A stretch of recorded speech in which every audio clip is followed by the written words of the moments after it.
Ich freue mich, Sie in der Ausstellung von Sheila Hicks Garn, Bäume, Fluss zu begrüßen. Sheila Hicks ist eine amerikanische Künstlerin, die seit Mitte der 60er Jahre in Paris mehrere Studios betreibt. Und sie setzt sich seit Ende der 50er Jahre mit dem Medium Textil auseinander. Ursprünglich hat sie Malerei studiert und fand dann über die Malerei und die Bildhauerei zur Sprache des Textils. Sie hat in Yale studiert bei Joseph Albers und gelangte dann Ende der 50er Jahre durch ein Fulbright-Stipendium nach Lateinamerika, wo sie autodidaktisch dann von verschiedenen Webkollektiven das Weben von Textilien erlernt hat, aber eben auch von Annie Albers.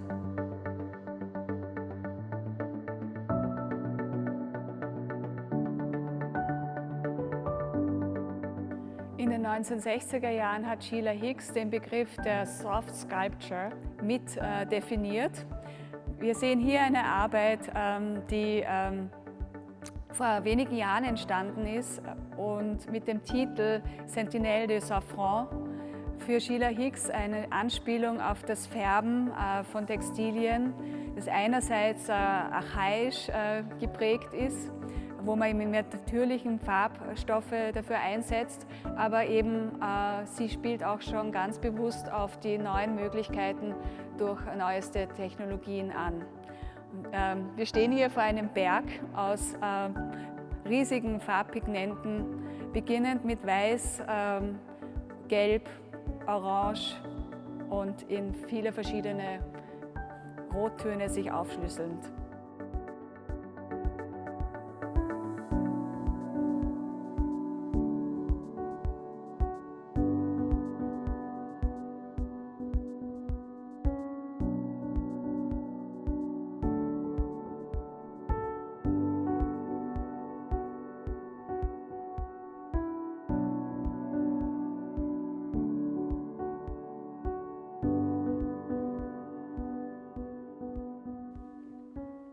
Die Skulptur La Victoire vermisst die Vertikalität der Ausstellungshalle.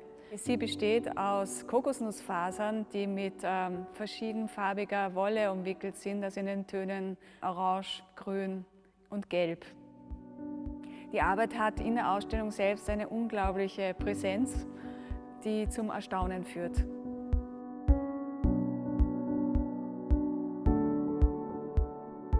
Mit ihrer Ausstellung bezieht sich Sheila Hicks einerseits auf die Max-Sammlung, andererseits auch auf die Verortung des Museums in der Stadt und auf die Ursprünge des Flechtens und Webens mit Elementen der Natur, nämlich mit Halmen von Gräsern und Pflanzenfasern. Sheila Hicks hat in einer Reihe von miniaturhaften Webstücken auch Elemente eingearbeitet wie Muscheln oder Zweige oder auch Bruchstücke von Schiefern, um eben darauf zu verweisen, auf diesen Konnex.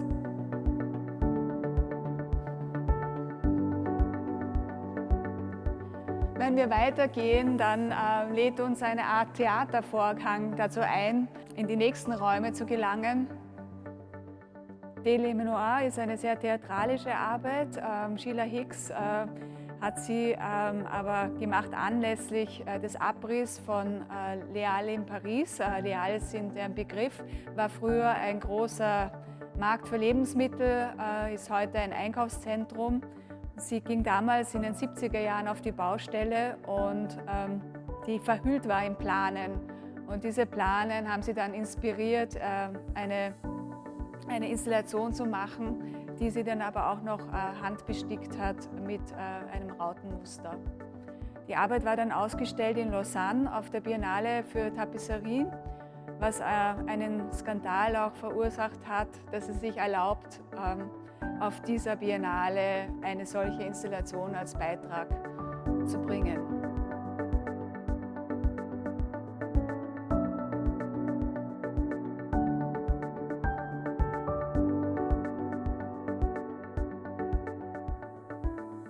Die Skulptur La Case ist in situ entstanden, hier im MAC, mit einem Tonnettständer als Träger von schlangenartigen Elementen aus Textil, die aber eine Palette von Assoziationen freimachen. Die Skulptur Racine de la Culture schwebt im Raum und schlängelt sich durch den Raum. Sie steht in Verbindung mit der Arbeit Lacaze und sie wirkt extrem skulptural und beschreitet aber auch einen dreidimensionalen Raum.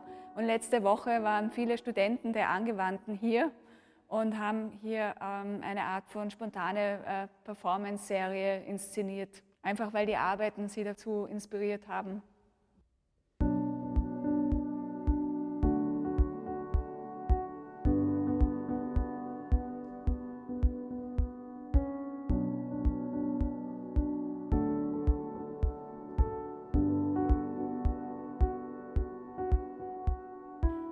Liane Ivoire ist eine Arbeit, die hat Sheila Hicks eigens für die Ausstellung entwickelt.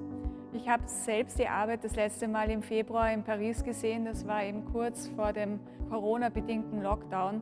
Sheila Hicks hat auch wirklich mehrere Monate daran gearbeitet mit ihrem Team im Atelier in Saint-Germain. Und das Besondere an der Arbeit ist, dass sie die klassische Tapisserie neu interpretiert und auch schon sehr stark in diesen dreidimensionalen Raum damit geht. Die einzelnen Elemente sind so gesetzt, dass sich ein Zusammenspiel von verschiedenen Farbnuancen ergibt.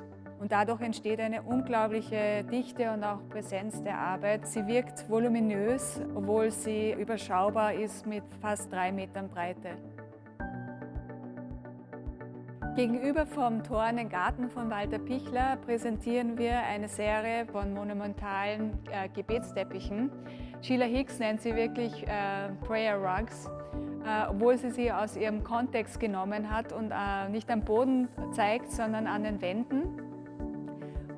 Sie spielt damit bewusst auf die Torbögenformen der Medinas des Maghreb an, die einerseits Geschlossenheit, aber auch Offenheit signalisieren.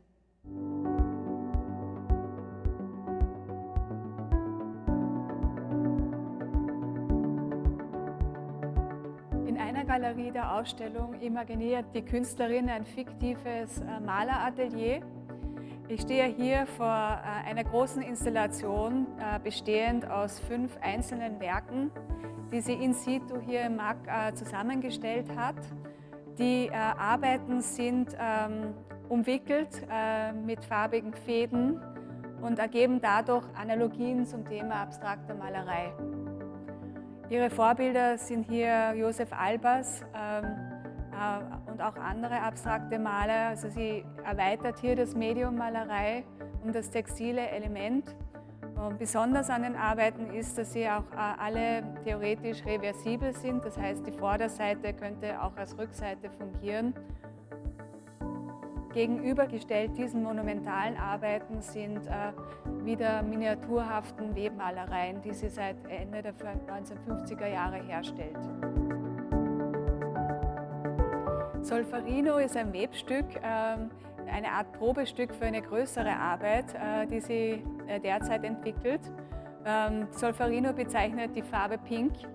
Es war ein Wunsch von mir, auch Pink als Element in der Ausstellung zu haben, als Anspielung auf Louis Barragan und seine Architekturen.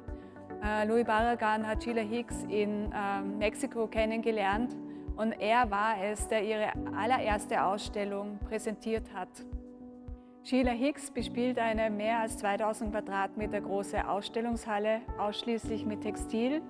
Das ist eine sehr radikale Geste. Ihre Objekte, Skulpturen, Environments und Installationen wirken, indem sich der Besucher durch den Raum bewegt und die Materialität des Textilen auf sich wirken lässt.